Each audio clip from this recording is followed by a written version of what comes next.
3, 2, 1. Here we go!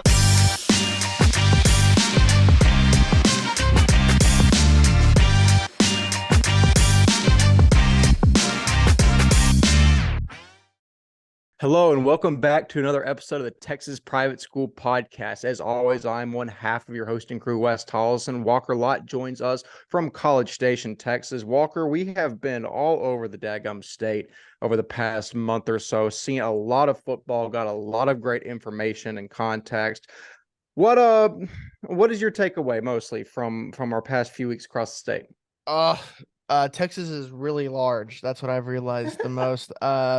I would love to know how many miles we put on each other's cars and just, a lot of driving, but a lot of fun times. Thank you for all the coaches reaching out and letting us come by. We did 20 schools in 3 weeks, man. That's a lot of driving, a lot of time, a lot of boots on the ground, and we loved every second of it. So thank you firstly. But it's exciting, man. Spring ball is always the first time to really kind of see the team before it's really the team and see who you need to watch out for. How is the culture at every place, and it's always a good time to see friendly faces and just meeting new people. So really good time, man. Really good time. Yeah, definitely. So one of my big takeaways was I remember I was at Dunne's spring game, and that had a much different atmosphere than anything else that I covered because, it was a spring game and everything else was a practice. Obviously, it's not the full air of Friday nights because it's still a spring practice, but it's a game format. Right. Long story short, just walking up and hearing the band play and seeing guys go through game type warm-ups, it gave me some goosebumps a little bit. I forgot how much I love being in that environment. And I'm just so ready to be back covering games on Friday nights. But we got a couple months before that, but before we know it, we're gonna be into our team and district previews, and then right after that it's football season. So very excited for that. We'll have some 7-on-7 before that. But the first item of business today is we're going to recap briefly the first couple weeks of our spring tour, since we already have full articles on those. You can go read those online if you want to. We're not going to go fully in depth. But then after that, we're going to go full tilt on the TXPS, the leg 3 of our school tour, including my time in Dallas and Walker's time in Houston. So, Walker, hand it to you first. Week 1, we saw John Cooper, Episcopal, St. John's, and Brazos Christian. In my head, I was trying to think of the last one. It's Brazos Christian. So, first of all, we saw John Cooper first. What stuck out to you from John Cooper in the Woodlands? I mean, I think it's they're going to be a young squad this year. I think that's the first thing that kind of really stood out to me is you lose a great senior class this past year and then lose a great senior class the year before. And they finally kind of have to go a little bit younger this time, but you still have Dean Calhoun at the helm. He'll be the star for them this year. He looks great. He looks ready to go. He looks ready to go into the off season. And I mean, he's going to be probably the most elusive, best probably athlete in an SBC 3A next year. So always need to watch out for him. Cole Shepard, Gus Feinberger, we're going to return for next year. And interesting, I think, is going to be in the trenches. Who do they have? And also the quarterback position. Santiago Fernandez was one that stood out to us, but they also have a 2027, I believe, that's also there.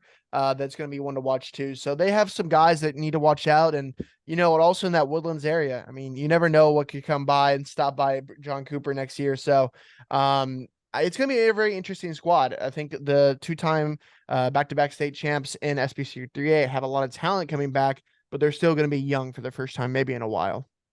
Yeah, definitely so. I mean, we're going to get to this actually later. SBC 3A has a lot of interesting questions heading into the season. There's 2 or 3 teams right off the bat, I think, or right, we're going to be talking about all season. John Cooper will be one of them, but we'll see. Like you said, there's a lot of questions going into the season from a personnel standpoint, but for me, not from a culture standpoint. I think they've done a fantastic job of developing a good and now championship culture at John Cooper. And I think even if the athletes might not be as talented, which we don't know if they will be, but there's a lot more questions certainly this year. Right. But if for some reason the athletes aren't quite as talented, I think we're not going to see a huge fall off just because how good that culture is. But we will see. Always a great time going back to John Cooper. We appreciate them having us. The next school that we were at was Brazos Christian. And I think I've found myself saying this about 3 separate Division 4 teams.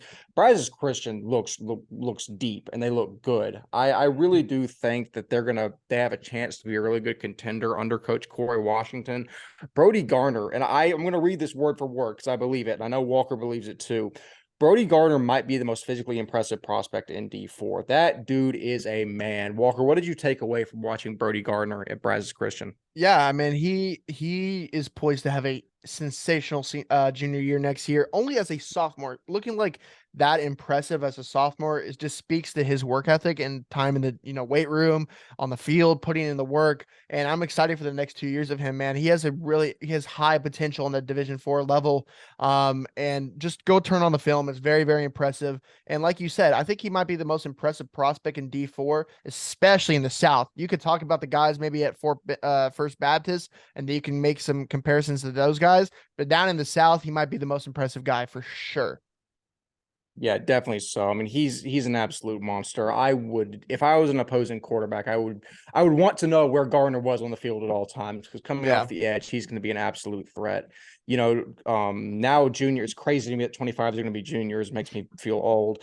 Yeah. Junior offensive lineman and defensive lineman Ben Taylor is going to be really big in the trenches. He had a great sophomore campaign where you expect him to improve on that as a junior. And Chance Locker also looks really, really good. We think he's going to take over that Ryan Burton type Swiss Army knife star role. I really think that Chance is going to have a big year.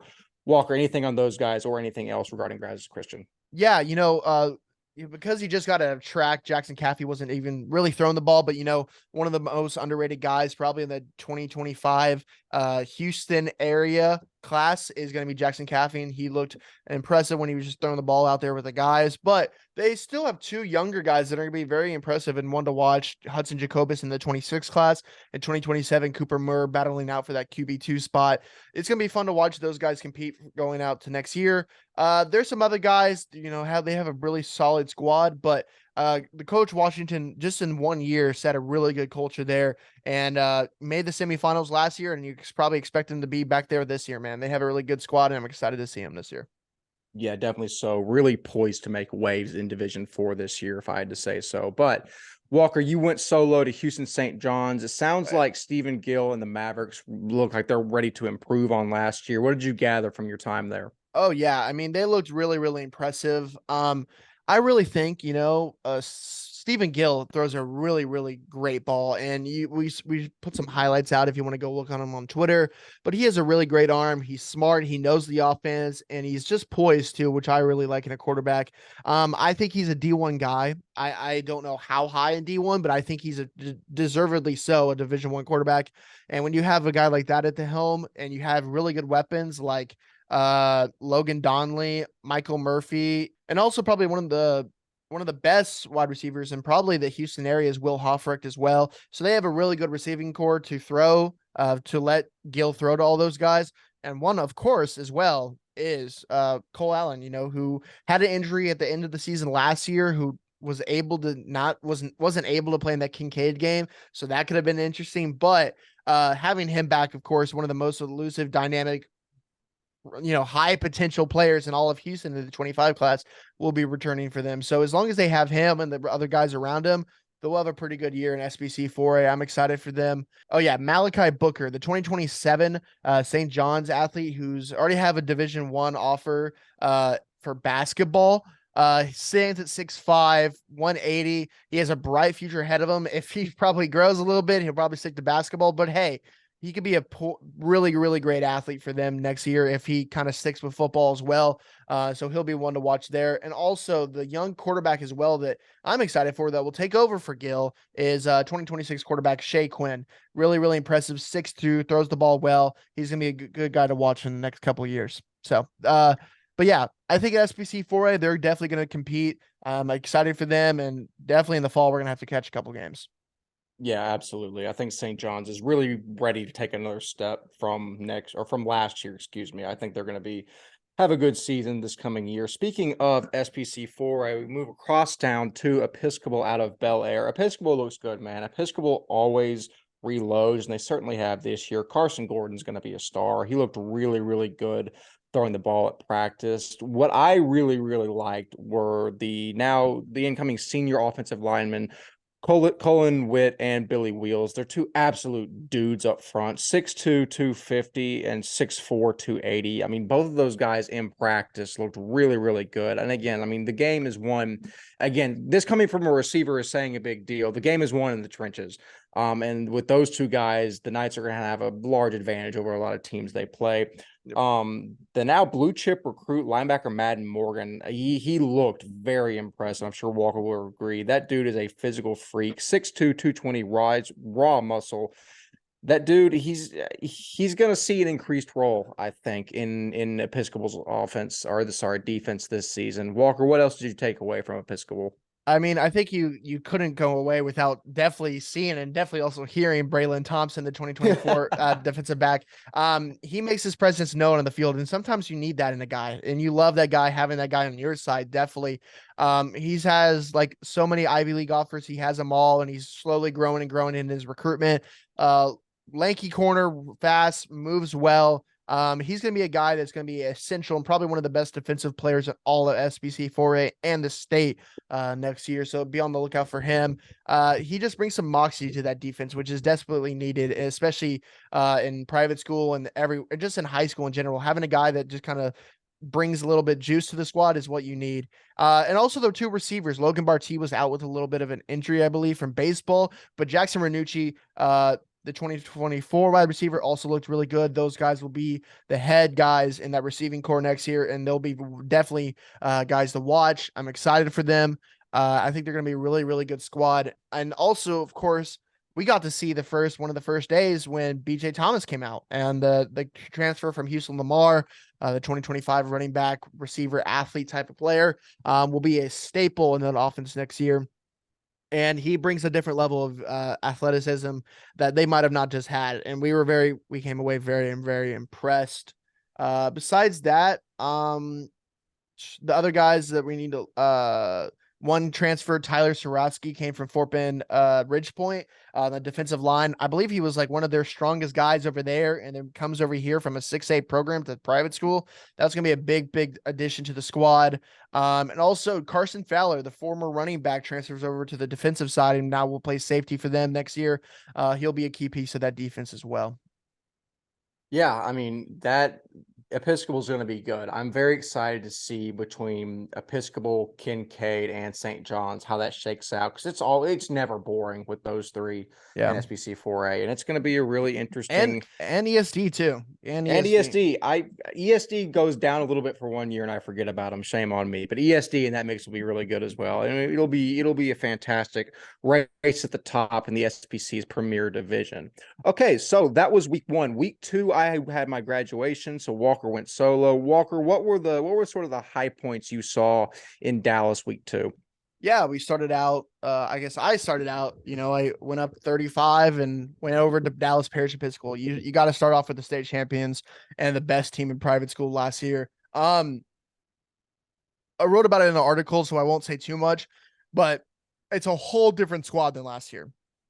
I mean, when you lose 10 out of 12, I know there's 11 starters, but they were very versatile and they had a lot of depth that let them be versatile. But losing 10 out of 12 basically starters on defense, the entire secondary, 2 linebackers, 3 on the defensive line, that hurts any squad, no matter public, private, anywhere in the country. That is hard to replace. And that's going to be interesting to see how they do it. Now, don't get me wrong, they do have dudes.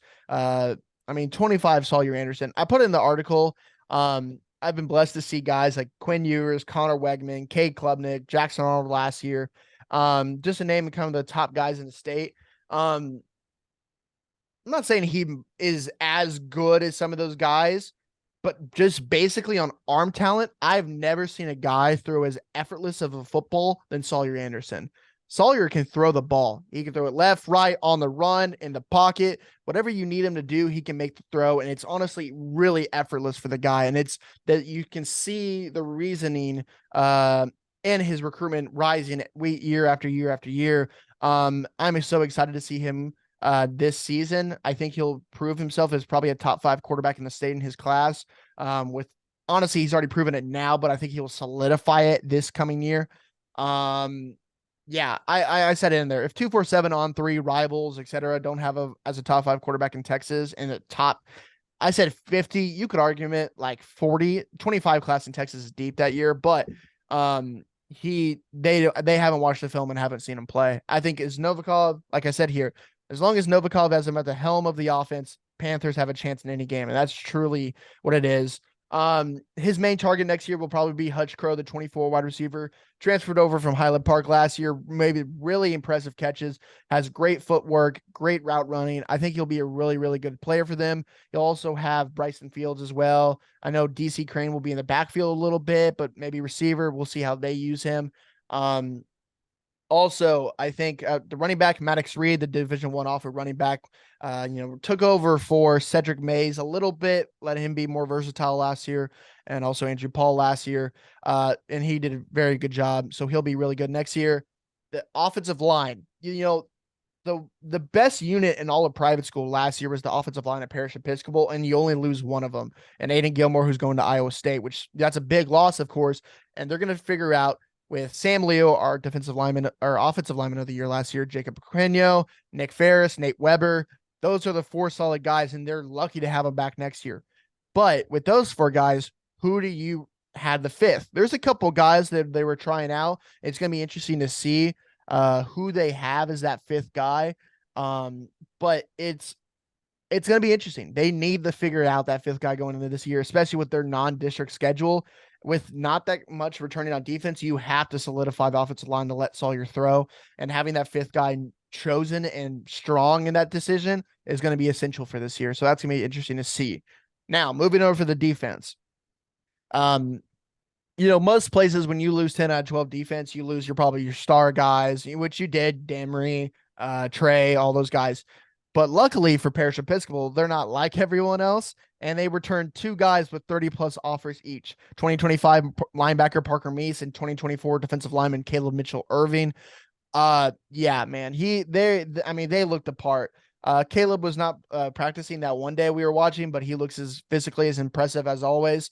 Parker Meese, coming back from his injury last year, doesn't look like he's lost one step, and he looks ready to go. And I've seen him in the videos in the off season. He's working out with Donnie Baggs. Man, he looks ready to go, and he's going to show a lot of people why he's going to be one of the top linebackers in the state next year. Both of them leading that defense will be huge for the Panthers next year. They're very, very impressive. They also have guys who stood out to me. 2024 defensive lineman Ty Whitty. I'm going to say Whitty or Witt. I'm going to say Whitty. I don't know. I never asked his name. Zach Shapiro was one in the 25 class, a linebacker. I think he was like 6'3". He looked very, very impressive. 2025 offensive lineman Quam Byers was one of the guys just going to fight for that spot.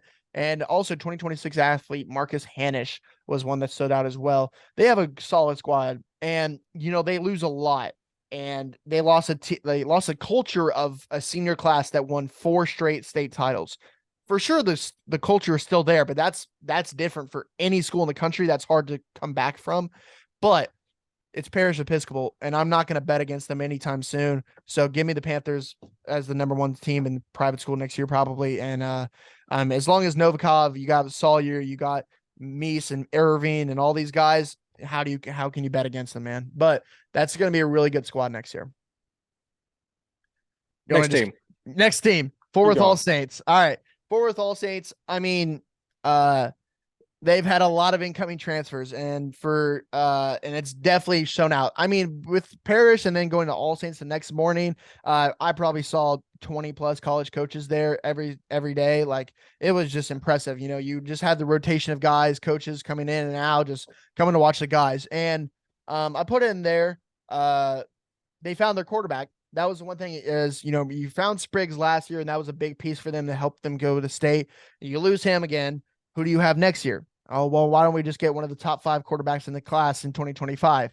And that's what they did. Keldon Ryan comes from Keller Central, and he's a true dual threat quarterback, man. And I say that because a lot of times that maybe gets a stigma of, oh, he's not good with his arm, he can just run the ball. No. Keldon can throw the ball. If you make him throw the ball, he will dice your defense up nonstop. And I would be terrified if I was a defensive coordinator. He's a really good player. But him with Reed Watkins, the Brock transfer, we'll talk about a little bit more later. That will be the best 1-2 punch running back, receiver, QB read combo probably in the state. I would be terrified for a defensive coordinator that how do you scheme that, because either way they're going to expose some part of your defense. It's just going to be interesting to watch.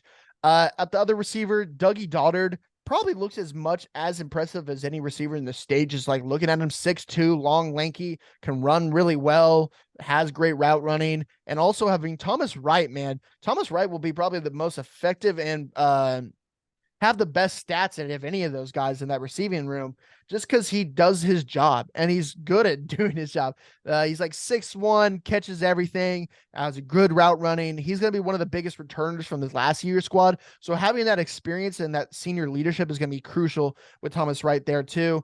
Looking at the defensive side of the ball, Keller Patterson is probably going to be one of the physically imposing defensive linemen in the state. I don't think he ever lost a one-on-one matchup anytime in practice. And also Dougie Doddard will probably play safety corner for them. 12 interceptions last year, one of the best in the state. He just has that factor of knowing where to be, and he has that route running recognition without really being taught it yet. And that's scary. Being able to be coached up even more and learning more about the game for going into next year is going to be so crucial for for Kevin, and he's going to have a sensational senior year. He'll be a Division I offer guy. I mean, they're going to have 6-7 D1 guys at the end of the year. I honestly think so. Like, they have a stacked group of talent. The 2024 linebacker edge rusher, Darius, he stands at 6'4", 210, very, very impressive. And always just was a guy that always stood out and made a play at practice. And I think he'll be an essential piece of this team last year. Number 33 looked very impressive last year every time we watched him play, but he'll be a guy that's senior leader for that defense. And some other guys we need to watch out for: 2025 defensive lineman Blake Robinette, 24 DB Hank Parrish, 24 Cole Edrich. And then 2025, the 6'6", 6'7" offensive lineman Ian Bothwell was not out there that practice that day, but he'll be one of the best offensive linemen probably in the state next year. We talked about it. We were talking about it, I think, like in the wintertime, and I said All Saints finally got a taste of, I put it in the article too, they finally got a taste of the state championship appearance in TAPS, and they don't want that feeling, that taste, to go away. Like they're now trying everything they can to get back into the state championship, and you can see why they've reloaded. Also having guys that come back that are going to be crucial for that team. They're going to be a one to watch, man. And I don't know right now. We'll probably do our rankings and our predictions and our, all that later, but you can say right now, Parish will be at the top, Fort Worth All Saints will probably be the top of TAPS Division II, or one of the top teams. You'd have to assume. Right. I mean, have to. Looking at Cistercian, I won't talk about Cistercian too much. We'll talk about it more later when we talk about SBC 3A. I just want to talk about 2024 offensive lineman Charlie Humphreys. He stands at 6'7", 285, and one of the, on all of my trip around the couple of weeks, he was one of the most impressive athletes I saw at Cistercian. Just moves so well for his size. He's athletic, he's flexible, moves well, he's strong. He has a bright future ahead of them, man. And I think if any college coaches watch this or find anything about us, go look at this kid, man. If you need a 2024 offensive lineman tackle, need to go watch this kid, man. He has a 35 on the ACT, like 4.55 GPA. Like, he will not, don't worry about him in the classroom and watch him go to work. And his best football, for some of these guys, their best football was in high school. They don't have a lot of potential in college. This guy has all the potential in college, and he has his best football in front of him, man. And he's going to have a bright future. And I just wanted to shout him out. Really, really good, good, respectful young man. And I wish him the best. I guess I'm just going to keep going. Really quick, what are the chances that Cade Burke becomes a better offensive lineman than Cole Burke? I don't know, man. We're gonna have to ask Cole, man. I think Cade looked impressive, man. He looks very, very impressive.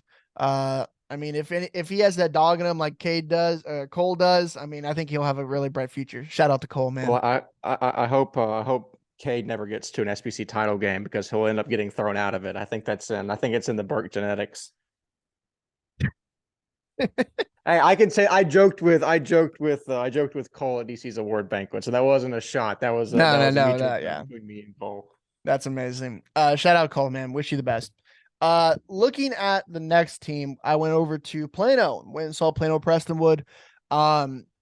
They lose a lot, man. They lose, Luke McGarry, AJ Sibley, Carter Stoutmeyer, Jackson Manef, McGuire Martin, and they lose a lot, and they're returning a good amount, but they also just lost, we'll talk about more later, Caleb Bowers to Parish Episcopal. So what do they have returning? Well, they have a good amount of stuff to help them go back to the state championship. Nathan LePerry, Hudson Lunsford, Gunnar Naviar, Colson Reeves, Marshall Tucker are going to be the superstar guys. Hudson Lunsford's tape is probably one of the most fun linebacking tapes. If you ever just want to watch a guy go to work, go watch his tape. Nathan LePerry will be a speed rush off the edge. He'll be a really, really good defensive lineman next year. Colson Reeves in that offensive line, Plano Prestonwood always just has 6'4", 260 guys that just look the part, and he'll be one of those guys, just as a leader for that offensive line. Just has a high motor, wanted to always make sure he moved defensive linemen to point A to point B and get him out of the play, man. That's what I like in an offensive lineman. He has a bright future ahead of him. Gunnar Naviar was a really good receiver at practice. He'll have a really, really a productive season for Prestonwood this year. And Marshall Tucker, the 25 defensive lineman, is one I'm very excited for next year. He just looks the part, 6'3", 230. He'll have a bright future ahead of him. Some other guys, Enzo Bingham, the 25 athlete, Caleb Bingard, Caden Collins will probably be the guy that takes over for AJ Sibley at the running back spot, and also Grant Yari. They have a couple guys that are going to be bright future ahead of them.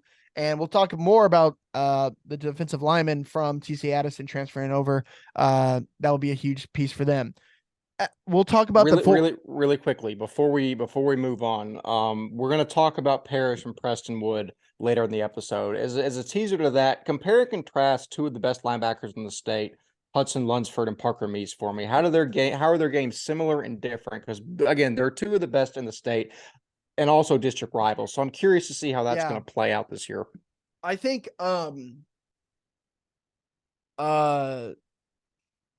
love Hudson's game because of the IQ he plays with. Like, some guys just have it at the linebacking spot where they just know where they need to be. They have the side-to-side mobility, and they just make that play every single time. There's a reason Hudson has 147 tackles last season, one of the most productive guys in the state. I want to see if I got that on the top of my head. 137. Apologies. Still very impressive. But he just knows where to be and has the IQ to back it up. The all-state linebacker was just so impressive. And it's going to be interesting to watch. Because if you're an offensive coordinator, how do you scheme against him? Because he always will try to be, if you're going to run in the box, like, he's going to be there in the hole making that play. So you have to scheme around him, and that, especially going into the playoffs time, because that's when he's probably at his best. Parker is a different cat because he has I don't mean this as a dig to Hudson, but like, he has the potential 6'2", fast, athletic, long. He has the college potential for being a Power 5 guy, and that's why he has the offers, because he looks the part. Hudson, of course, already Hudson also does, but Parker has just the elite athleticism as one of the top linebackers in the state. That's kind of what his difference is, and he uses that to his advantage. He can go out in coverage. He can run if you need him in the front seven, he can do that too. His athleticism will get him so far, and he's still learning the game, and having a whole year under his belt that he didn't have last season by getting hurt mid-year will be crucial for him. But he's a really good player. He has a nose for the football, great sideline to sideline speed, and he has the size and he has the frame. And that's going to be so crucial for them next year, because he's so versatile. That's what I think Meese brings a little bit different to Hudson, is his versatility. He can go into the box and he can be a run stopper, or he can drop into coverage if you need him to do that as well. So probably Hudson is really, really good in the run, and that's where his bread and butter is. I think Parker is a little bit more versatile, if that's the answer you're looking for. Yes, that is a very comprehensive answer what I was looking for. I, for one, am incredibly excited to see the linebacking matchup whenever Prestonwood and Parish play. It's just something that came to my mind. No doubt. But yeah, I mean, they have a bright squad ahead of them, and I'm excited to see, especially with some guys they supposedly might be coming in here and there. It's going to be interesting to see this Prestonwood squad coming into the fall. I'll do quickly about my SES guys.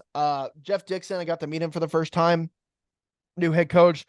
I didn't realize, but he was a legendary coach down there in Katy, went over to Alvarado, made the state championship, lost by, I think, like 1. But he brings a pedigree to this team of elite coaching for many, many years. It's going to be interesting to see because Flowers brought in a culture of football of success. And that's not been something like that for a long, long time of success at SES, especially for football. But he set the standard there, and I think he's going to excel and extend that. Coach Dixon will. But, they lose a lot from this last year's senior class. They lose Antoine Polk, John Talbot, Christian Wells, Maradorm Pardue, and some other guys, Graham Holster. It's going to be interesting to see what they do.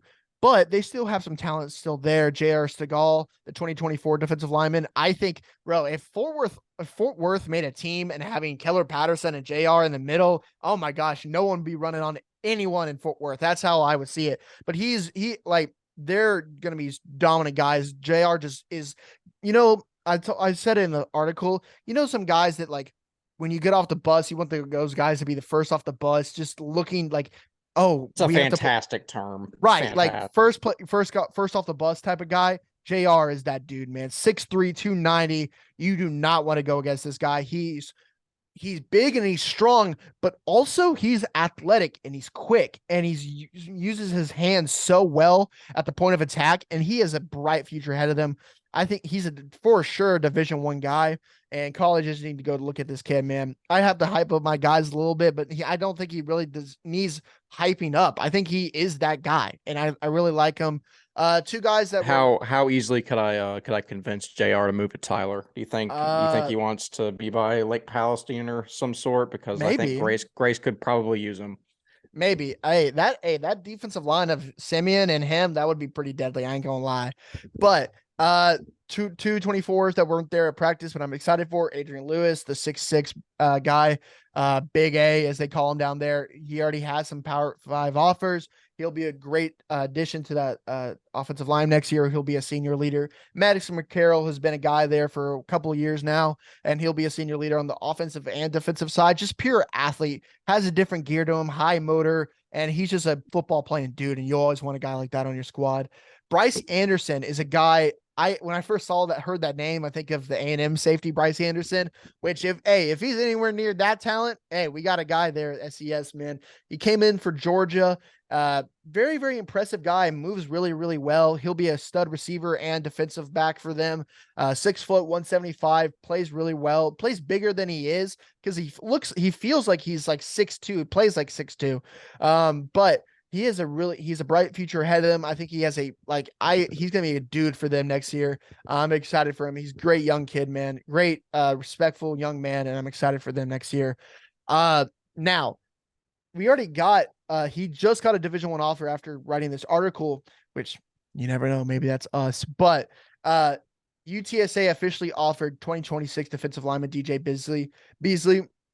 And I don't say this often, especially at my campus. That is going to be a Power 5 guy at SES, probably for the first time in 20 years. I mean, this kid is impressive. I mean, he started all games last year at 6'2". He's 6'2", 235 now. Made all district, I believe, as a freshman. He is going to be I'm so excited to watch him grow, man. He's 14 years old at 6'2", 235. That doesn't come around often. And he backs that up with really, really good athleticism, great footwork, uses his hands really well, and he's versatile. You want to put him in as a 3 tech on the interior, go ahead. If you want to put him on the edge as a 5, go ahead, let him go to work. Either way, he has a bright future ahead of him, and he's only scratched the surface of his ability. Has a bright future ahead of him, man. Other guys, Caleb Corman, the offensive lineman, Holden Shellhorse, the 24 athlete, Wilson Jones is going to be their linebacker next year. That was there last year. And 2025, Wyatt Averhoff is going to be one of the guys fighting for that quarterback spot next year. Had a pretty good arm, and I'm excited for him as well. They're going to be interesting, especially with this, with Argyle and, All Saints loading up. It's going to be interesting to see how SES does next year, but they have a couple guys that are going to keep them in games no matter what. So, and the grit that they have over there, I mean, I can never count out those guys. Trinity Valley. All right. By the way, you're talking much more after this. I need a break for a second after this. Absolutely. I'll run through all my schools in Dallas after that. Awesome. All right. Last one of the week 2 was Fort Worth Trinity Valley. Gavin Parkhurst is the guy over there, and I think he's a Division I offer guy. I think he has a bright future ahead of him. He's everything you want when you look at a quarterback. 6'3", moves really well, throws the ball really, really well. I think he is going to be probably one of the best players in SBC 3A next year. He should be a Division I offer quarterback. Very, very impressive dude. Jacob Maynard is another guy who I think is a Division I prospect. And I don't know when's the last time TVS had multiple Division I talents on their roster, but he is one of them. Jacob Maynard, the linebacker athlete for them, 6 foot, 205, looks the part, moves really, really well, has great football IQ, instincts, athleticism. He is not afraid of contact as well, which you definitely need in a linebacker. I think his future is at a linebacker spot somewhere at the next level, but having him on both sides of the ball will be so effective for them. I think he's just a versatile weapon, and Coach Morrison is definitely lucky to have him and excited for another 2 years of Maynard. Some other guys we'll talk about more. Carter Lieb will be one of the best 24 athletes, receivers coming back. Shifty, versatile, plays both sides, but he'll be one of the top receivers coming back next year. Will Scott was our offensive lineman for SBC last year. The 6'8", 290 offensive lineman looks really, really well. He's still raw, but he moves well. He's flexible. And he has a lot of his best football ahead of him, like I talked about with Humphreys. You need to watch out for this kid. He's going to be a bright future ahead of him, and someone needs to go take a look at this kid. Other guys, Luke Williams, Charlie Anderson, Ben Negushu, and Tucker Howe are all going to be other guys you need to look out for. But the 2026s that played a lot are going to be 2 guys that need to be watching out for. Aiden Atkins on the defensive line, and also Chris Houston will be like a versatile athlete, but plays a lot of linebacker for them last year, probably played more linebacker for them this year. I want to say he's a younger brother of Will Houston that was there a couple years ago. I'm going to guess, right? Both the same last name. But if he's going to play anything like Will, he's going to be a great player, and he's going to be definitely one to watch for both of those guys. But that wraps up those guys. I think looking at TVS, I think they have the brightest potential, the highest potential of anyone in SBC 3A. And we'll talk about it more later, but I mean, if I had to right now predict SBC 3A, I would have TVS probably winning it all right now, just from looking at practice. Yeah, we'll talk about that more in the Q&A section, because somebody brought it up, and 3A is very interesting to me, but it's going to be really hard to argue between the 3-headed monster of Scott, Maynard, and Parkhurst why TVS shouldn't be preseason number 1. Not ruining anything, because there's still more to talk about there, but we'll see how it shakes out. Maybe in our conversation in a few minutes, or maybe 30 minutes, depending on how fast we get through leg 3, we'll change our minds regarding SBC 3A. But Walker, to give your voice a break, I will start. We were both at Liberty Christian, and then I'll run through LCS and then my 4 other schools. So as for Liberty Christian, if you didn't know already, Liberty's coming. As most people will remember from last year, Liberty Christian started out as the preseason favorite pretty much, and then they, throughout the regular season, were our favorite and pretty much everyone's favorite to win state. And then, they had a quick exit in the playoffs, and then All Saints took over essentially what All Saints became what Liberty was early in the season. They're going to be very, very good again this year. They're going to look to go much deeper in the playoffs than this past year. And a lot of that's going to be, they're going to rely on whoever comes out of this quarterback battle between Cole Welver and Hogan Nelson. Both of them looked incredibly good. Hogan Nelson was our offensive player of the year. No, sorry, our quarterback of the year in D2 last year. He looked really good. So did Cole. I'm incredibly interested, Walker. We don't see a whole lot to 2 of the top talents in terms of a quarterback, like going at Right. each other at the same school. I really like it. A lot of the time someone else will just transfer to another school. I think it's really good for the game to see both Hogan and Cole battling it out. But Even the third guy, the young baller, yeah, tall. Yeah. I yeah, forgot his name. he's the younger baller, like his last name is Mm. Baller, but he was also really, really good. I mean, they probably have the best quarterback room in all of private school, man. They All have to. three guys would play at any other school, man. Like they're very, very impressive. So yeah, I mean, I love competition, and having being able to compete against the best is always what makes it better. I mean, you get the best out of each other, and Coach Witten would always love having competition in a quarterback room, man. So he's definitely excited about that. Absolutely. Also, incoming senior wide receiver Michael Stump was very impressive. 6'2", 200. He's clocked at a 4.5. He reminds me a lot of Blake Youngblood from Parish. He just kind of has that air about him.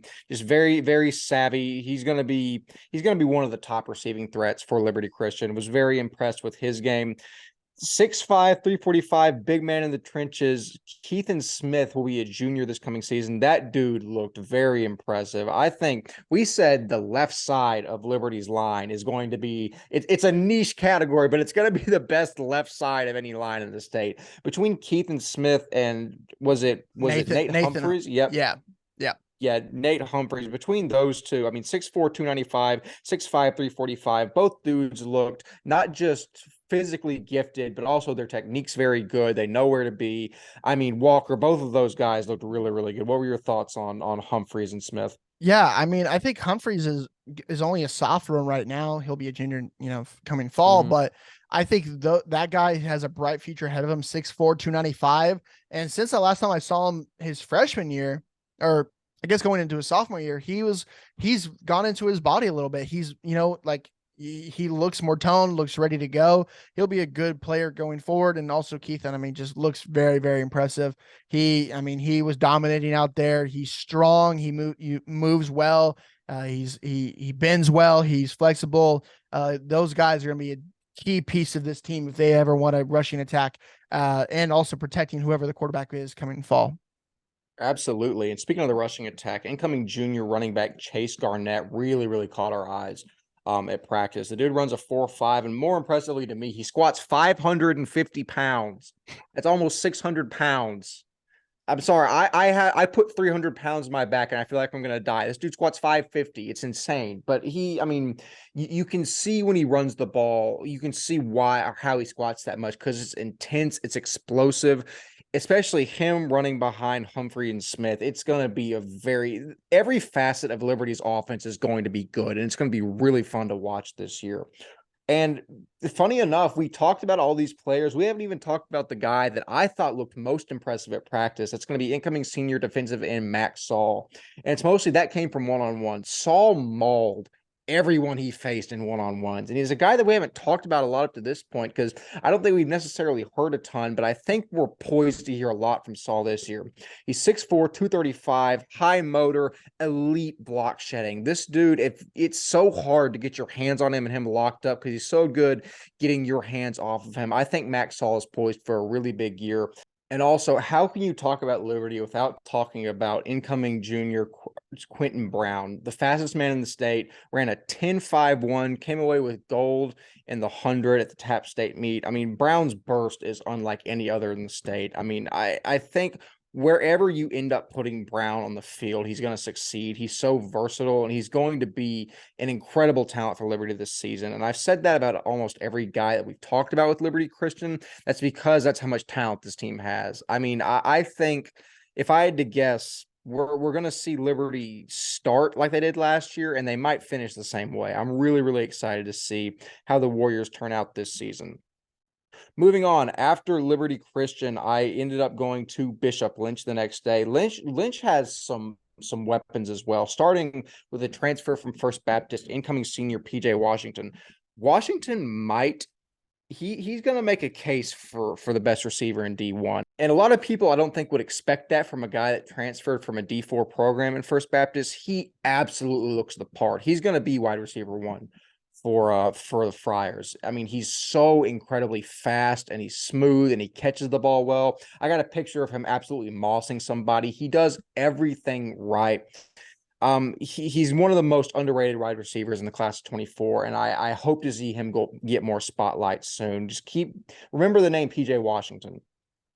Again, like I said about Liberty, how do you talk about Bishop Lynch without talking about the young buck legend Howell? One of the most impressive freshman seasons we've seen in a long time in Taps. He took over the reins of Bishop Lynch and commanded that offense as what a freshman, 14 years old. I mean, just incredible performance. And that's why he won our Taps D1 Newcomer of the Year last year. He's one of the best prospects in the class of 26, and I think he's only going to continue to improve his stock. I mean, he's built incredibly well, and just there's no substitution for game reps. And the amount of reps he's going to get in his high school career is going to be more than almost any person in the state because of how many games he started his freshman year. I think Howell is poised for a really strong sophomore effort, and it's crazy to think we're going to have 3 more full years of Legend Howell in private school. Also, incoming senior guard / center, Luis Moreno looked very impressive to me. 6'4", 320. He's had a solid camp circuit, really drawing the eye of a lot of programs. I think Moreno is another underrated guy, especially in the offensive lineman sector of 24. He's built well. He moves well. I think the Friars are going to be able to run the ball well with Godswill Giadolor. This coming year, Godswill looked very impressive. He caught my eye first against Central Catholic in the playoff game that Lynch had with him last year, and he just like I said a few minutes ago, he runs with a raw intensity. I mean, he's not running to run around you, he's running to run through you, and he does that very well. So expecting a big year out of Godswill Giadolor. Moving on, the next team I'm going to talk about is First Baptist. I don't know if I'm waiting to say this for the Q&A, but I might just ruin it now. I could see First Baptist winning Division 4, and it sounds crazy. I'll explain it more later. First Baptist has some dadgum talent, man. That talent starts with the Weatherford transfer Hunter McCoy. He was our Division 4 Offensive Player of the Year last year. I mean, you turn on his tape and you see why. He posted over 3,200 yards, 40 touchdowns, and he didn't throw 8 interceptions. He picked off 8 different guys last year. Hunter McCoy's he's a freak, man. I mean, you look at him and you think that's the guy that won y'all's Offensive Player of the Year, and you're projecting to be one of the best quarterbacks in D4. Yes, it is. Go turn on that film. That is one of the best highlight tapes of last year, man. That is just fun to watch. Dude, he is filthy, and especially learning under a guy like Jason Lavorne at First Baptist, like the quarterback whisperer.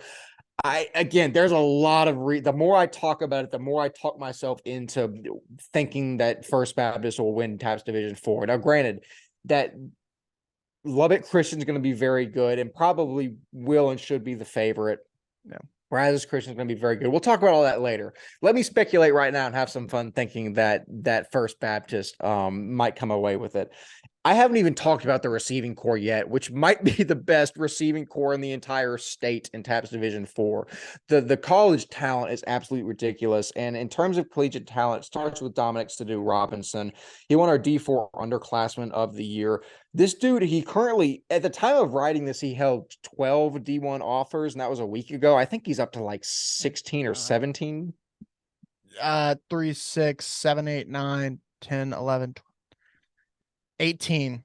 Good Lord. So he's received 6 Division 1 offers in the last week and a half. I mean, you can see why when you watch him play. He's everything that I said about PJ Washington. He's fast, he's smooth, he doesn't drop balls, which is a huge thing when it comes to receiver. I know that seems like it's intuitive considering that your job is to catch the football, but a lot of these guys, there's a lot of guys that are really fast and really athletic, but they're inconsistent and they drop the balls that should be dropped. Sadu doesn't. He catches everything, and he's going to be, I mean, he's poised for a gigantic season this year. Another guy that's poised for a great season is Caleb Mitchell, the 6'5", just absolute pogo stick of a human being. The dude can go up and get anything you throw at him. I mean, he's super long, he's super lanky, he's smooth. He already holds offers from Utah, Boston College, UNLV, and expect a lot more to roll in during his junior effort. Another fantastic addition to an already really good 25 class. But the guy that I thought was the most impressive on First Baptist was incoming senior wide receiver Elijah Cason. This dude, his burst is ridiculous. When he starts running, he looks as fast as I've seen anyone play private school football. I mean, Wow. watch his tape, you'll see it. It's ridiculous. I don't know, as an opposing defensive coordinator in Division IV, how you game plan for Elijah Cason, especially having to game plan for Hunter McCoy and his legs. I don't know how you do it. It's going to be anyone scheming against First Baptist they're going to have to crack the Da Vinci Code to figure that one out. But there's a couple more prospects I want to mention. The first being probably the guy I've been most excited about that we've seen over this whole tour. Incoming senior defensive end, Abuchi Godwin. 6'5.5", almost 6'6". He'll be playing football for the first time this fall. He's from Nigeria. He's been a basketball guy primarily. This dude, and I will ask Walker, we put a picture of him on the screen right now. This dude is jacked, and it's not show muscle. Some guys are built really big. They look like Tarzan. They play like Jane. Not the case with Abuchi Godwin. Abuchi is a freak. I'm really, really excited. And it's funny, after we posted, and I know I'm right, because after we posted that picture of Abuchi Godwin, I went back and checked like 4 or 5 times. I think he had like 10 or 15 college coaches, and probably like 9 Division I college coaches follow him after we posted that. Abuchi, I think, is going to have an absolute terror of a season in Tabs Division IV. Last couple of guys I'm going to talk about off First Baptist. Class of 26 offensive lineman and defensive lineman Corey Thomas is going to be one of the best prospects to roll through First Baptist. I forgot. Was it Arizona State that just offered him? Yeah, just picked up an Arizona State offer. He ran out his freshman season with 50 tackles, 10 tackles for loss, and 3 sacks. He's gonna blow those numbers out of the water, I think, this year. He's going to be an incredible prospect. Last guy that I'm going to talk about, I know I've talked about First Baptist for like 10 minutes already, but incoming freshman quarterback George Anagnostis. It's the best I can do. He's going to be one to watch over the next several years. I watched him throw the ball with Hunter. George throws one of the prettier balls I've seen from a kid his age. And I think like I said about Hunter, I think with 4 years under Lavorne and learning from him, I think he could be a Division I player. I really do. I mean, he throws the ball really well. He's gonna play linebacker this year while Hunter plays quarterback. Like I said in the tweet, it's a testament to the kid's toughness. And I don't know. I think there's something special about a kid that's built to be a quarterback going out and playing, contributing at linebacker. It's just fire in your belly. It's grit. Okay, before I talk about Dunne and Dallas Christian, Walker, I'll hand it off to you because I've talked for the last 20 minutes. I think uninterrupted. So who else did you see in Houston this past week? Yeah, so I went down to Houston. I saw Houston Christian, Fort Bend, Second Baptist, St. Thomas, and the Woodlands Christian Academy. I'll start off with Houston Christian. You know, they moved down to SBC 3A last season and had a couple close games, I believe, but they have a pretty good senior class and of guys that are going to be guys to really watch out for. And the Division I offered guy is Jordan Ellie Stewart, the 2024 defensive back. Is definitely going to be one to watch this season.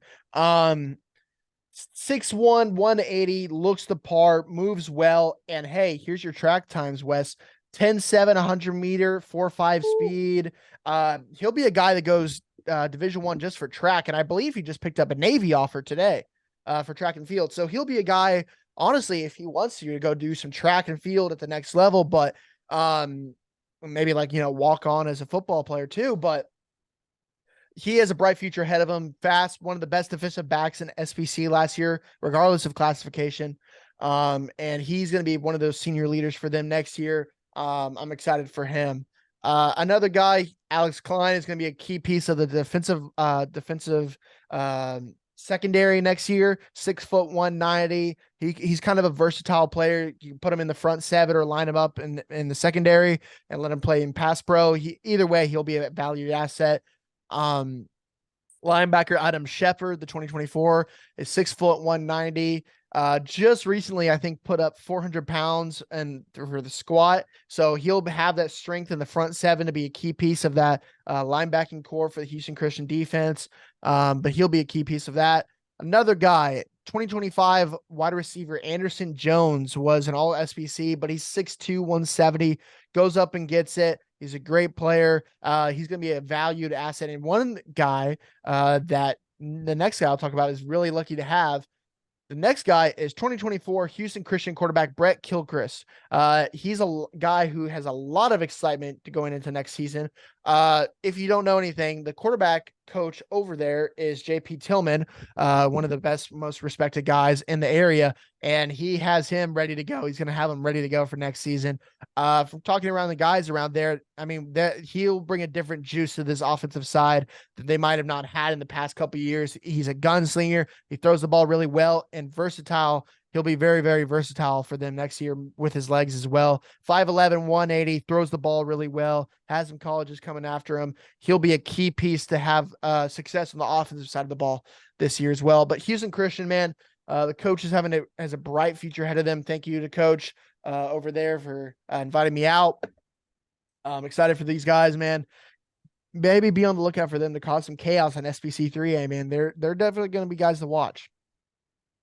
I think so. I mean, I think any program that has Terry Pirtle as the athletic director is poised to make some noise. I gotta show love to Terry Pirtle. I've known him since I was like 12 years old. After Houston Christian, I made my day down to Lopez's down in Fort Bend in Missouri City. If you haven't been there in Sugar Land, go to Lopez's. Great Mexican food. I just that's my place. One of my favorites when traveling to Texas. It's going to that place. I just love it. Great fajitas. Then I went over to Fort Bend, saw Coach Black and the rest of the guys, man, the state championship team, got to see Brady Dever, Connor Talas, the state champions, seniors right before they graduate. Best of luck to them. But, Coach Black has set a culture down there in the past couple of years. You finally saw it grow and grow, and it ultimately led into a state championship culture. And that's going to be the culture they set for the next couple of years. Man, that team is exciting to watch next year. They lose a lot, no doubt, but they have arguably some of the best players in TAPS Division II next year coming back. Bennett Warren is a nationally ranked top 100 prospect, I believe. At least top 20 player in the state next year. 6'7", moves well. I mean, we could talk about forever about Bennett, but the film speaks for themselves and the offer speaks for themselves. One of the best in this country, and a lot of the Power 5 colleges are looking at him. Max Granville has blown up this offseason. The 2025 defensive lineman. I mean, Wes, we were on him first, man. We saw him first. I can pull receipts. I can pull receipts. But yeah, man. I mean, we've been on high on Max forever, and now colleges are finally offering A&M, Texas, OU, et cetera, et cetera, et cetera. 114 tackles, 20.5 sacks. I mean, it's sensational year, and another 2 years of him. I mean, good Lord for every other team in Houston, man. He is going to dominate for years to come, and I'm excited for him because he just brings a different gear, man, off the edge. Like some guys, defensive linemen are guys you're good in the run game, not be good off the edge. That man will get sacks. You will try to stop him, but he will still win. Like he is going to be a different level. Another guy. The thing is with Granville, I'll say this before we move on. It's a cliche to say that guys play the best when the lights are the brightest. It's and a lot of times that's not exactly true. It is true with Granville. Granville never disappears. Whenever the games are the biggest, he makes the biggest plays. You can go turn on tape from the state championship game against All Saints or a semifinal game against Regents. Granville is always there. He doesn't disappear. Super consistent. Yeah, Granville was cooking that All Saints line last year, man. I'm not gonna deny it, man. He had a couple sacks in that state game, made Spriggs uncomfortable all game long, especially against Regents too. Yeah, I mean, dog. And another dog who I am high on, and I hope he gets more love as the season goes on. It's of course the defensive tackle, defensive lineman over there, Ivan Jimmy Ducksworth, 635 deadlift. That is insane. 9 sacks, 13 tackles for loss as a defensive tackle last year. I mean, he is a absolute unit, and he will be the center of that defensive line last year. That defensive line for Fort Bend next year is going to be insane. Probably the best in maybe all of TAPS D2 next year is that defensive line for them. It's going to be disgusting and will be the core of that defense, but he will be the leader of it with him and Granville. He deserves all the love he gets, man. And colleges need to go look at this kid. A high motor, plays with his hands well, just physically strong, smart, and he's a good leader in the locker. Like, he's a great locker room guy too. I mean, he's leading those guys during warmups, because when I went down there, they were just they were doing weight room stuff because it was pouring down rain in Houston that day. So they just had to do, workout, weight room, and he was leading these guys the entire time.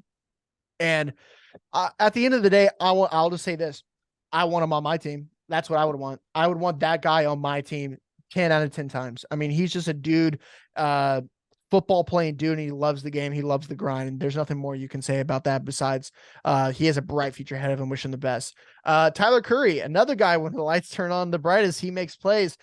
He was one of those reasons that they even made the state championship. 2025 wide receiver, 6'2", 180. It's going to be a really, really important guy for this receiving core next year. Excited to watch him next year, man. He's going to be a bright future. Wes, I mean, you could talk about him a little bit. I mean, when you saw him play, how excited they should fans be about this kid? Built for the big moment. Fort Bend loses in the semifinals if it's not for Tyler Curry. He came up with it might have been his only 2 catches of the game on the final drive coming off the passes from Dever to keep that season alive. I mean, he's very, very solid. There's a lot that he's learned from guys like Gardoni and oh my gosh, Domino. I feel so disrespectful for forgetting Domino for a second, but he's learned so much from guys like Gardoni and Domino and guys like Donovan Dixon and Marcus Creaton the year before. Still 2 of the greatest. Marcus Creaton still is one of the greatest high school players I've ever seen in my life, even if he didn't go on D1. That dude is a freak. Anyways, I'm very excited. Getting back to the original question, very excited for Tyler Curry. I think this Fort Bend Christian receiving core is always built to do very well, and I think Curry is just going to slide right in there and continue the greatness that has been set for Fort Bend. There you go. Talking about a couple other guys, TJ Smith, the versatile athlete for Fort Bend, will be a key piece of that team next year. I'm excited for him. He looks the part, 5'10", 160.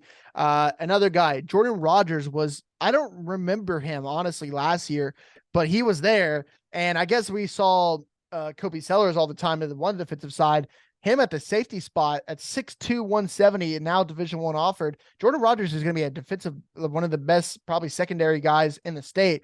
Has true track speed, one of the best. I think he's one of the guys on their 4x1 or 4x4 team. I don't know on the top of my head. I don't know track, but Jordan Rogers in the secondary, you lose Kobe Sellers. It's going to be interesting to see. You lose a lot of seniors on this talented team last year, and it's going to be interesting to see who you have next year and what's going to be the thing, because there's definitely guys that are Fort Bend is there are guys on the outside looking in that are definitely interested in Fort Bend and trying to transfer over there. So it's going to be interesting to see how this team is incoming fall, especially with the summer of people looking at schools and all of that. Because the interesting thing to think about, this is an interesting point we could talk about. Liberty and All Saints basically have their team for next year. Like, their transfers have already came in, and we're calling them transfers because that's what they are. But they did a mid-season, basically. There's probably a couple other 2 that will be there come fall, but the core of their teams are basically already there. Fort Bend's like transfers or guys who are going to come in haven't been there yet. So it's going to be interesting to see, with all the talent they already have, who's going to come back next year. But I think, I guess in TAPS Division II, like I can say this, we'll talk about a couple other guys, especially at the quarterback position with Fort Bend. That is going to be the interesting thing, because you lose Brady Dever, who's probably statistically one of the greatest athletes to ever come through Fort Bend. And you lose him to graduation. And who do you have coming up? Because you also lose Kobe Sellers to Shadow Creek, who was going to be your backup and your quarterback next year. So you had no quarterback. So who's the plan now? And that's going to be interesting to see. And we'll talk about the kind of the two guys that have come in and are enrolled and are going to be the guys for them next year. But Fort Bend under Coach Black, you can never underestimate them. They'll have the culture to be the top dog in the South, and everyone is going to have they're going to have a target on their head with the Second Baptists of the world, the Regents of the world, to try to unplace them from the top spot in the South. And I think Coach Black will have those guys ready come season. And they have too much talent to not have other teams afraid of them, to be honest. So going to be interesting to see. Next team. All right. We go to the other team in that division, and Second Baptist. Second Baptist is an interesting one.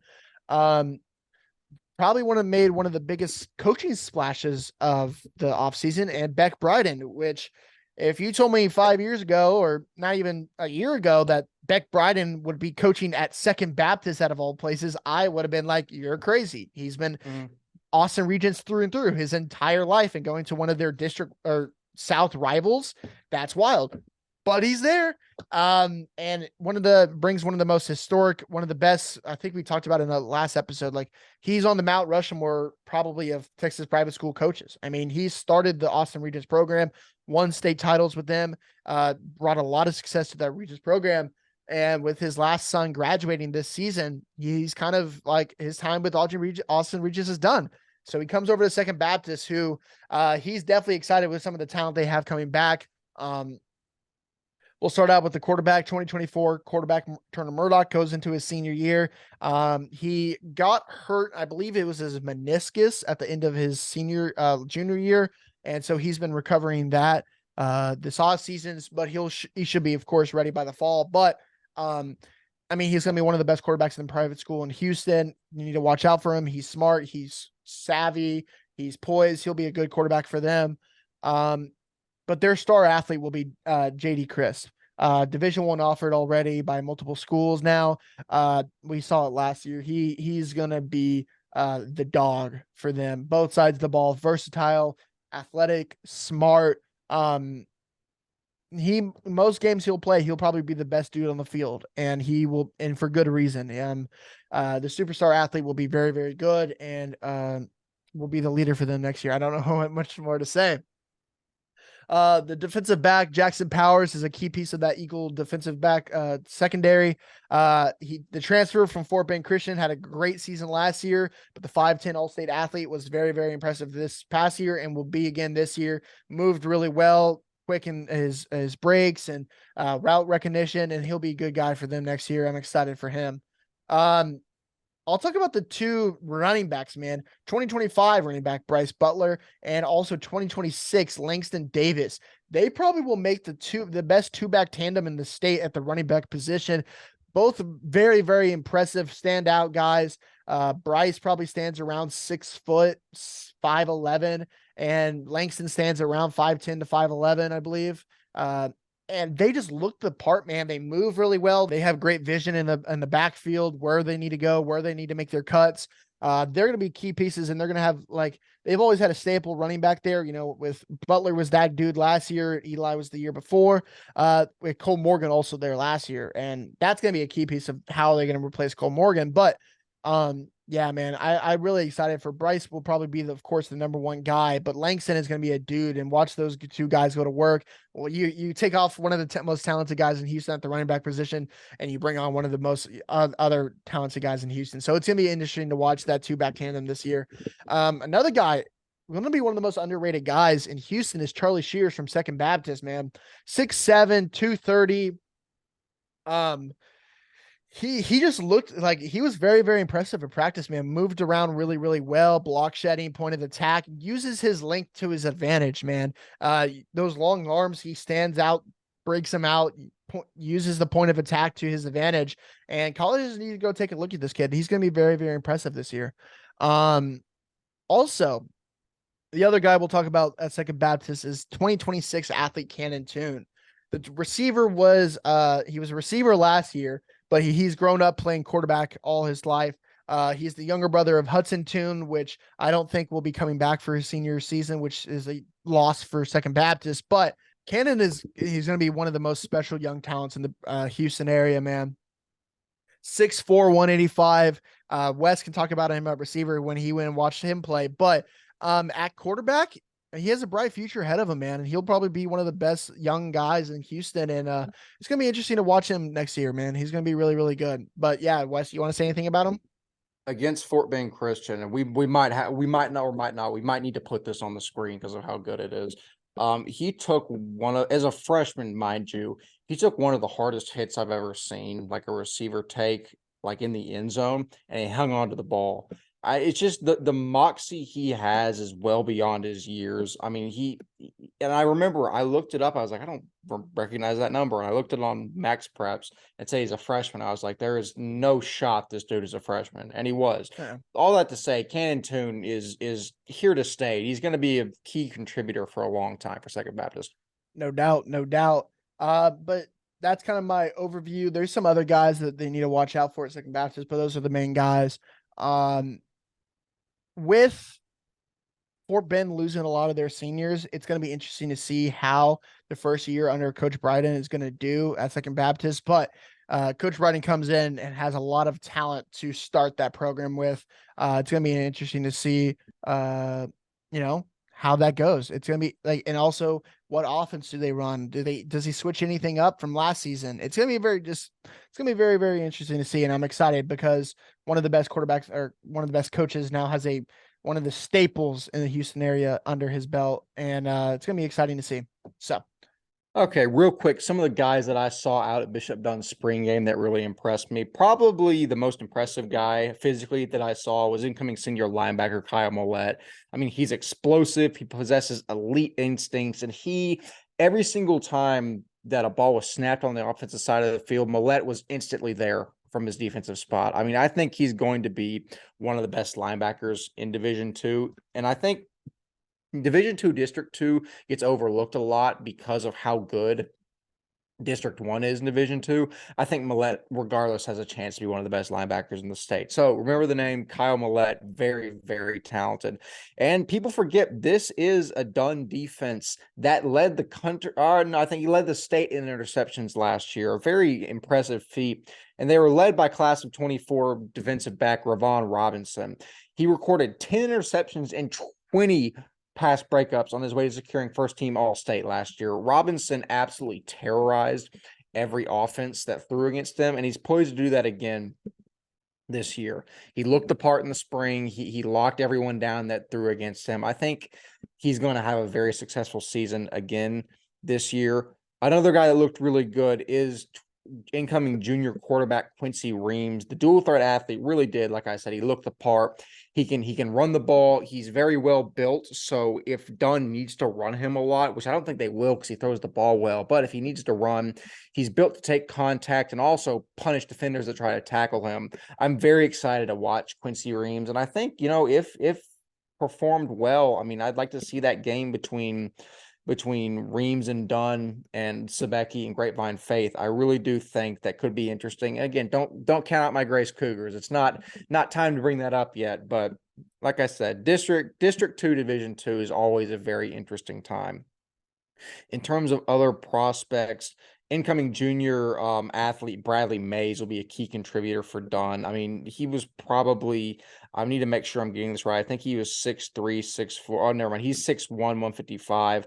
He looks longer than that. I think he's got room to grow. He looked really good. He locked guys down on the defensive end. I mean, is another contributor for the Falcons in the secondary that was one of the best in the state, bar none. Another big guy for the Falcons is incoming junior linebacker / defensive end Paul Geary. He's 6'1", 210. He's a stout presence, and he has an ability to tear off the edge. He also lined up at tight end in their spring game. So Geary is going to be a Swiss Army knife for the Falcons, and just the way he's built and the way he plays is very similar. I mean, he's a very physical presence. I think he's got a chance to be an incredibly good player in District 2. And again, the Falcons have pieces.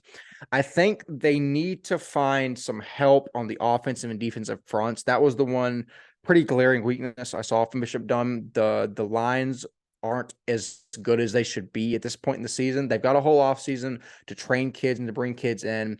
If they get the offensive and defensive line figured out, Dunne could really make a run at the District 2 championship. Now, I know that they shared it last year with Grapevine, Faith, and Grace, but if they want to win it outright, they're going to have to get some offensive and defensive pieces on the lines. After Second Baptist, I made another stop in Houston to Houston St. Thomas. Rich McGuire has those guys working, and they I'm not saying it because I said it last year, but I might say it again. They're my dark horses in TAPS Division 1, man. There's probably not a more talented roster top to bottom than STH. They probably have like around 10 guys that can go Division 1 or D1 players. And they're led by their running back who has not skipped a beat since his leg injury last year, Johan Cardenas. I want to say, he comes back, tears his ACL, and late in the season, you're like, oh no, how's his recovery going? Like, is he going to be okay? And then runs 11-1 in the freaking 100 meter. So, I mean, he doesn't look bad at all. He looks ready to go. He looks strong, impressive. He was committed for Texas Tech for a while, but has backed away from his commitment and has other colleges looking at him. It's going to be interesting to watch him. But I mean, I think me and Wes both are so high on Cardenas. I think he is probably one of the best running backs in the state and needs to get more love for it too. There's no weakness in his game. That's what you can point to. Honestly, there isn't. He's strong. He's versatile. He can get the catches out of the backfield. He can run between the tackles. He has the size at 6 foot, 215. He has the athleticism. He has the speed. He has the vision. There's nothing really bad with his game. Like, he is so impressive at everything he has to do. And as a running back, I mean, I don't know how colleges don't look at this kid and be like, I want this kid on my team. Like, and he's like, what is it? Like, strong too. Wasn't he like a 500, 600 pound squat or something like that? Like, yeah. And he repped 225 like 19 times. It made me want to throw up. It's ridiculous, man. Yeah. His bench, May 15th, I'm looking at his Twitter right now, 395 bench, like max. Like, that's nuts, man. That shouldn't be allowed. Nope. So expect a huge senior season. And I said it last year. I think he'll be the best running back in the state. No doubt. And so having him on your squad with a good offensive line around him, I'm high on him. I'm high on him, man. I'm high on St. Thomas. Another guy, Tyler Day, the Division I offered linebacker, is probably one of the most, guy that you just want on your team, like, is Tyler Day. Like, he has that moxie, he has that swagger, but he has the technique and the athleticism at 6'2", 215 with the size. Like, he is going to be a dude next year, and he will be the main guy and the linebacking core for them next year. He will hit you and hit you hard, and he will let you know he hit you hard. He is going to be a guy for them next year, and I'm so excited for that. I think he has all the tools and intangibles to be probably the best linebacker, one of the best linebackers in all of TAPS and all of private school next year. And offers need to keep rolling in for this kid, man. I'm excited for him and his future. He just brings a swagger to a defense that you desperately need. And I would love to have him on my team. Grant Stewart is always a guy that we love to go watch. The 2025 defensive back, 5'11", 175, looks the part, moves extremely well, is fluid and quick in his hips. Expected huge junior season for him. As always, he's going to be a guy that is going to lock down one side of the field most of the time. We'll talk about the offensive line a little bit. We put out the tweet, and I said that offensive center Anthony Pellerin will be the best center in Texas private school and will be for the next 2 years. And I am not. There's no one that I think comes close. He is fast. He is strong. 345 pinch, 425 pound squat at 6'2", 240. Is athletic, flexible, long, is strong. He's aggressive. There's not a better center prospect in TAPS in private school, and he would start at most schools in the country. He is impressive, and as a former center, I love watching him play because he is just he's got it, man. And like most guys, I would get when they're walking off of practice, I get the headshot while they're walking to the locker room and talk to them for a little bit. for probably 25 minutes after practice, I was walking out finally, and I was trying to find him. He just keeps doing sprints. He's already doing sprints after practice for 25 minutes afterwards. He just loves the grind, man. And it will pay off for him one day, man. He will get the offers. He will be the best center in probably private school football and state for the next 2 years. And he has a bright future ahead of him. He's a guy that, I mean, I can't speak more highly of. He has it, man. And I'm excited for him. The other guy, 6'7", 320-pound offensive lineman, will play tackle for them, Jacob Hudspin. He's still very raw for his size, played homeschool ball and now transferred over. He was there last season. But what's crazy is most guys who, they haven't played at a high level of private school or football in general, they are still raw. They don't have some of the stuff. He has a bright future ahead of him. Came away very, very impressed. Great footwork, athleticism, and flexibility for that size is hard to find, and he has it, man. If you bring me 6'7", he's 6'7", man. Oh, He's so, and I came away very, very impressed with the kid, man. Colleges need to go down and take a look at this kid, man. He has all the stuff. If you want to mold him into like a future 4-year starter, 3-year starter at the next level, he definitely can be.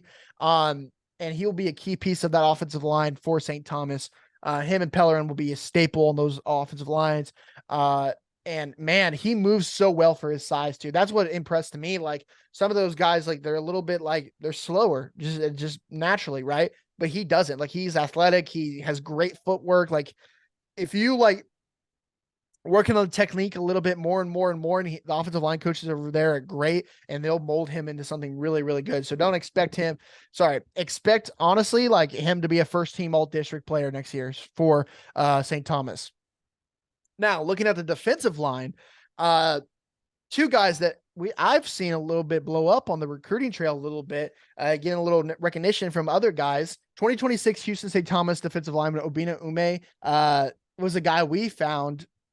We found after the Kincaid game last year, and we were like, this kid has a bright future ahead of him. But he didn't really play much last year as a freshman. They had a great defensive line. But seeing him in one off season, he has definitely put ton of work into the weight room, and it certainly has shown. He has a bright future ahead of him, and he's jumped on a little some people's radars. I had some tweets about him a little bit. So expect him to have a bright future ahead of him next year. Expect him to be one of the most high profile guys in Texas over the next couple of years. If he keeps working, and he has that potential, man. He has a bright future ahead of him. And on the other side is a guy who Dave Campbell's have supported a little bit the past couple of weeks. So shout out to them. Michael Anthony Okura, the St. Thomas defensive senior, will be one of the most dominant defensive linemen in TXPS next season. High motor, man. He does not quit. And he quoted our tweet saying, like, I don't get tired. And he honestly, every rep he did, he went right back to this front and got some more work in. Like he does not quit, man. And you love that in a defensive lineman. Great hands, uses his hands extremely well, athletic, technically sound. I mean, there's a reason Cal just offered him. He's now a 3-star on Dave Campbell's. He has a bright future ahead of him, man. And he has been dominating every camp because of the technique, the motor, the strength he has. He will be one to watch next year. I know the guy rating him as like a top 16 player in the state, or like one of the best players in the 24 class. And he honestly is, man. He is a dominant force to be reckoned with on any team. And I would say any offensive lineman that has to come and face him, I mean, I'm sorry, man. You're going to lose probably 8 out of 9 times. Like he is that type of dude, man. So expect a huge senior year for him. Expect him to blow up on the recruiting trail, especially when he goes to these camps and dominates against other guys in front of college coaches. He's going to be exciting to watch, man, his senior year. Coach McGuire has a great squad. We didn't even get to see Dante. I saw Larry Benton as well. Larry looked very, very impressive as always. He'll be one of their top receivers next year. Luke Edgecombe was there at baseball. Him and Dante were playing baseball that day. But the two receivers, of course, for St. Thomas next year, of course, are going to be Larry Benton on the outside. Luke Edgecombe is going to be two returning guys who we're very high on, especially Edgecombe, man. Edgecombe was a dominant figure every time we went and watched him play. And also Larry Benton. Larry Benton stands out every time you go and watch St. Thomas. The size and the speed, the route running that is added on. I mean, he's impressive as always. And a guy that's going to make the transition from quarterback to kind of a tight end role is Blaze Covington, the 6'5", 200-pound athlete, will be a huge piece of that receiving core next year. I'm very, very excited because they're going to be he's going to be definitely that kind of that third or fourth piece for that receiving core that's going to be essential for their success. Other guys, of course, Aaron Valentine to the free safety spot, Marquise Kayata, Keenan Bonner, the other corner, the for the defensive backs. They're just got a really good squad, man, and I'm excited for this team. St. Thomas, man, they have a bright future ahead of them, and we might talk a little bit more another episode about our predictions, but best believe with all the talent that St. Thomas has and the quarterback now with Dante leading the helm, they have a bright future ahead of them, man. They made the semifinals last year. I could see them there again this year, man. They have a bright future ahead of them. So, Yeah, definitely so. They're going to be a dark horse for sure. We're going to have to see how they perform in the season, but on paper, they're the deepest team in the state, and we're going to see how that translates, but I'm very excited for it. But the last team I'm going to discuss before we get out of here is Dallas Christian. I've only got 3 guys to really highlight on DC because I didn't go watch a practice. For some reason, they keep letting me come back and present at their awards banquet, so it's one of my favorite things to do every year. But I got to catch up with some guys after that, and I will detail them here first. You can't talk, I've said this exact phrase like 3 times this episode, so I apologize, but you can't talk about DC without mentioning Will Nettles. I mean, I remember whenever DC fans were first saying this, because let's keep it 100, DC fans are rabid and not always extremely rational. And they were like, Will Nettles is the best prospect in the state. And whenever they were saying that, I was like, these people are insane. They're not rational. Will Nettles is one of the best prospects in all of private school. And that's not even a debatable question. Oh, yeah. I mean, he has only God knows how many D1 Power 5 offers now. I mean, he looks the part. Last year, he posted 2,000 total yards, 23 touchdowns, 6 interceptions, and 3 pick six. And keep in mind that 6 interceptions and 3 pick sixes with teams throwing away from him. I mean, the dude's a freak. Offensively, he gets it done. Defensively, he gets it done. I don't even need to talk about Nettles that much because you all already know about him. I mean, DC, he's invaluable to that team, and he's going to have a fantastic senior season. I can already see it. Another guy that's been huge for Dallas Christian since his freshman year is incoming junior quarterback Luke Carney. He was our offensive player of the year last year. The main thing about Carney is I don't know what he's been. Actually, I talked to his mother. I know he's been eating a lot of like chicken, shrimp, beef, really good stuff. He's gained like 40 pounds since the end of the season. He's about sitting at 200 pounds right now, and it's not bad weight. The dude is jacked. And I don't know. It's just so weird to me because I remember seeing skinny freshman quarterback Luke Carney, and now we're about to see jacked upperclassman junior leader Luke Carney. Again, I say this a lot. It makes me feel old, but I'm very excited to see what jacked Carney does this upcoming season. Luke Carney, who just posted an offer from Walker, please save me here. Western Michigan, yes, his 3rd D1 offer. Carney's got the pedigree, the intelligence, the arm talent, and the athleticism to go play Division I football, and I think he's going to prove that here over the next couple seasons. Okay, so the last guy I'm going to talk about, and a guy that I think that we might have not helped but alerted colleges to, is incoming senior defensive lineman Porter Nix. Talk about guys that look jacked. Porter Nix looks like he ate the old Porter Nix and also lost fat at the same time. I don't understand it. I talked about Brody Gardner from Brazos Christian being a scary character off the edge. If I was a quarterback and I saw Porter running towards me, I would fall down. I'd either fall down or spike the ball. I mean, he looks crazy. He's 6'4", 260, and he's number 1 threat to the opposing quarterbacks. I think part of the reason that Porter scares me so much is he now reminds me a lot of Palmer, and there's a lot of repressed memories in the back of my brain from playing those DC teams that just was scared witless of Palmer Nix. Now Porter reminds me of Palmer, so he's scary as well. But right after we posted that about Porter, coincidentally, maybe not coincidentally, he received an offer, a huge D1 offer from Air Force. And I think, and I'm not saying this to be nice, I'm not saying this for content, I'm saying this because I genuinely believe it. I think Walker does too.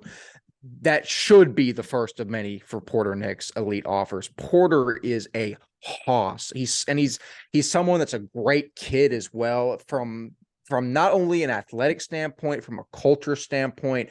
Porter Nix is an incredible collegiate talent that needs to be recruited at a much higher level. But all that to say, Walker, I sent you a text. I sent you a Twitter exchange between No Context TXPS and another person. I want to ask you if, and we can throw it on the screen. I want to ask you if you think No Context is if his judgment of Dallas Christian in D3 is appropriate. Read it as well. So someone asked how he said, how think. So we need to read you that.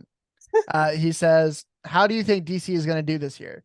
And our friend at No Context PXPS says, DC is like, and D3 is like letting a grizzly bear loose in a chicken farm. And I 100% agree. I mean, there's no better way to put it.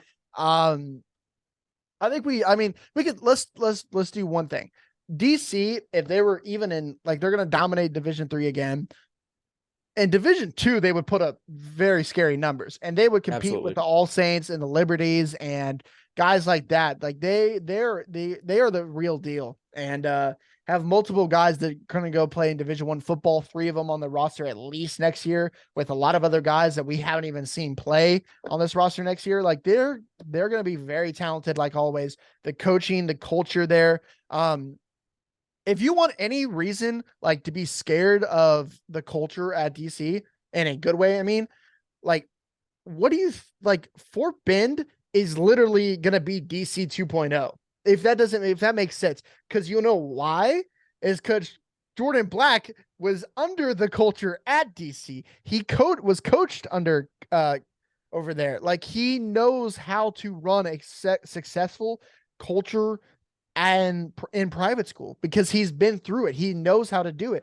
And there's no better person to learn from than Coach Wheeler at DC. Like, we were talking about how I was talking to someone on my tour, and I was talking to them like, sometimes it comes and goes of like reigns in private school. Like Nolan had a great couple of years and then you slow down. Bishop Dunne had the successful reign for a long time. Bishop Lynch had a couple of years. St. Pius had a couple of years. You have years over time that people have successful reigns.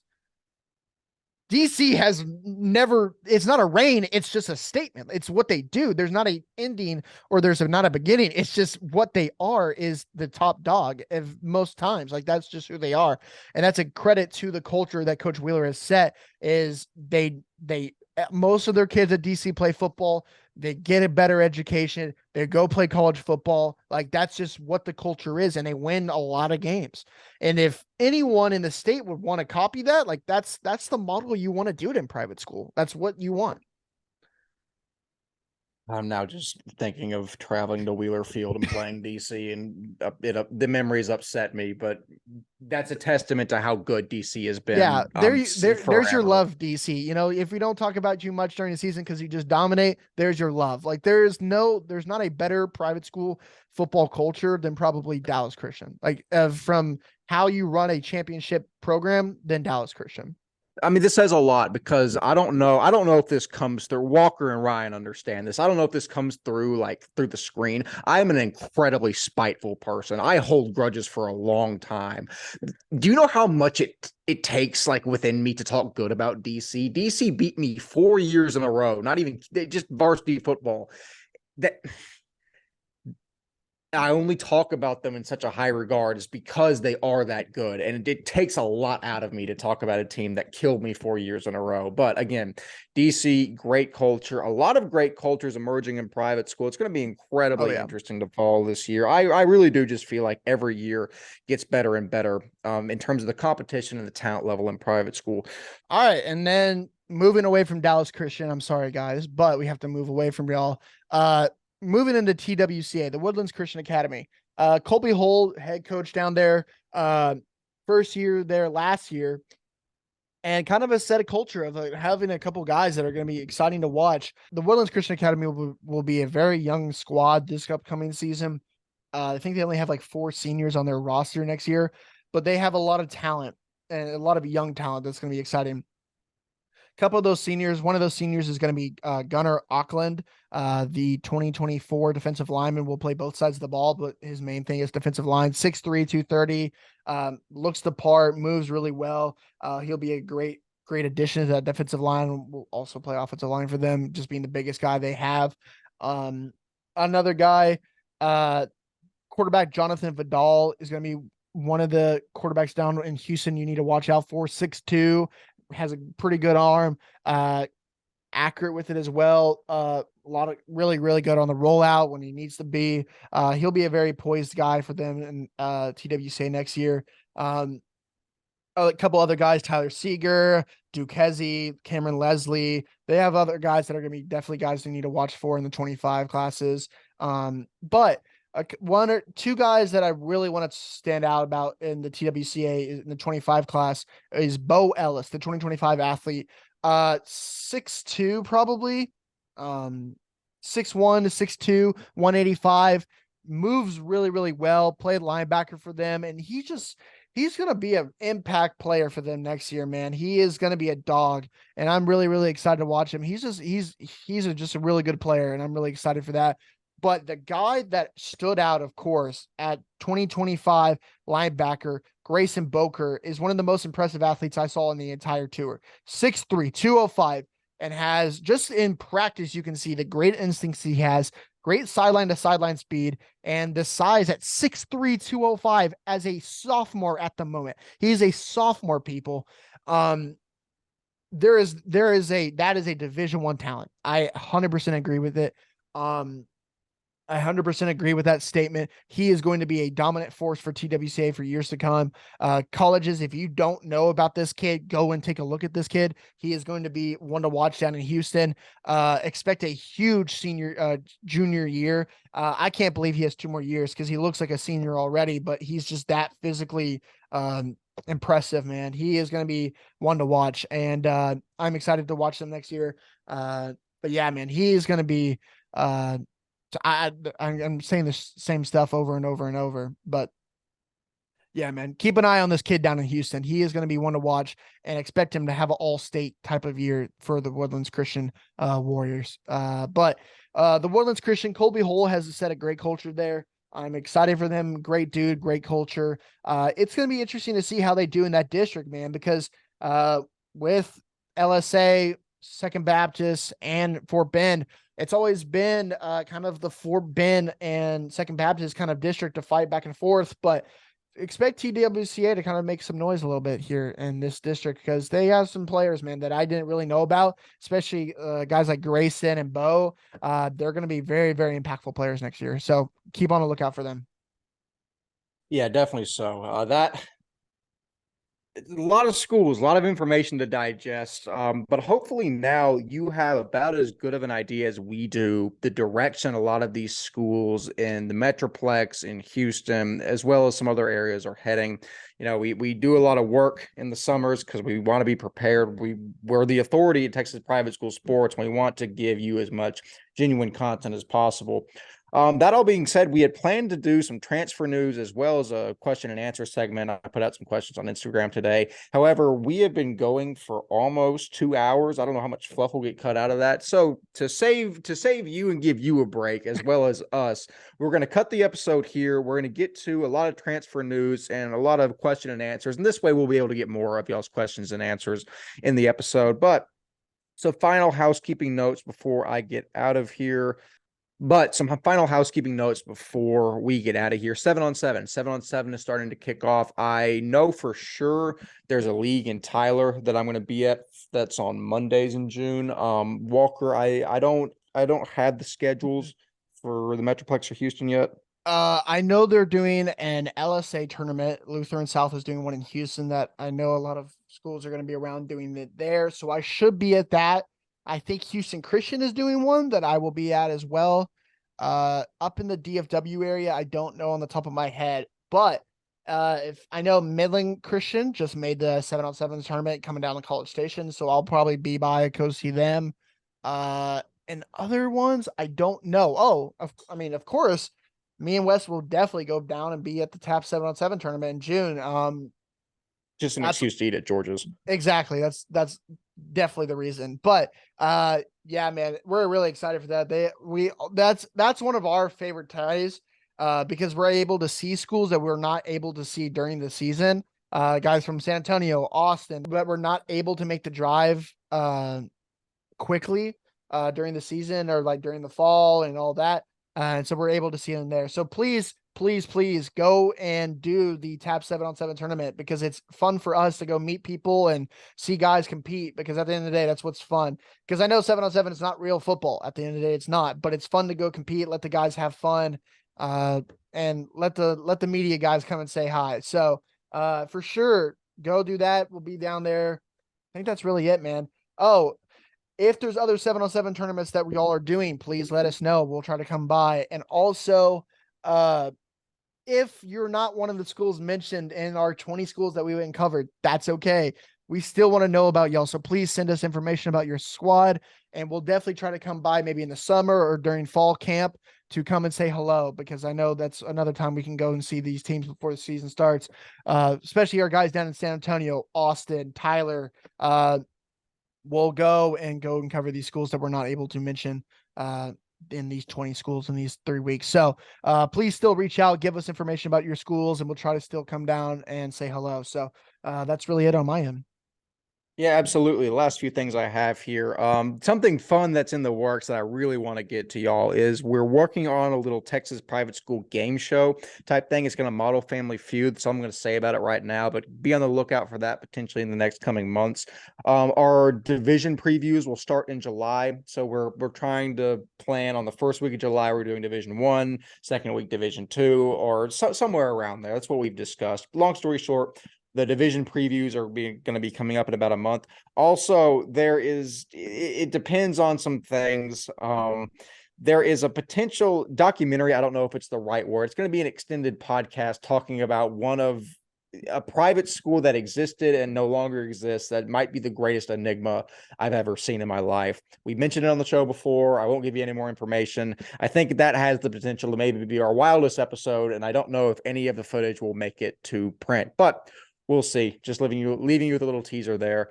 That being said, barring any additional comments, Walker, I think that's all that we have for today. So I guess kind of stay on the lookout for some stuff we're doing behind the scenes. We definitely have a major event coming up that we're really, really excited about. So stay on the lookout for the initial official announcement for that. And we have some other stuff for the website and other stuff that we're really excited for. So please, we're excited. Like we know that we are the top dogs in this industry of covering y'all and giving y'all the best coverage, and we're gonna keep on growing, and we're excited for that journey. And so stay on it with us, man. TXPS to the moon, baby. And that's really it, man. If y'all have any sponsorships or anyone you know that would love to sponsor the podcast, please do. Please reach out to us, because we're always looking for that to help us grow and grow, to do more fun stuff for the community. And also subscribe, retweet this. Please get this out there to more and more people. And that's really it for me. Absolutely. So all that being said, we should be in your feed again shortly with a transfer and question and answer episode. I've talked so long I can't form sentences. Anyways, as always, I've been half of your hosting crew, Wes Tolleson. Walker Lott has fantastically been himself. We will see you in the next episode. See you later. 3, 2, 1.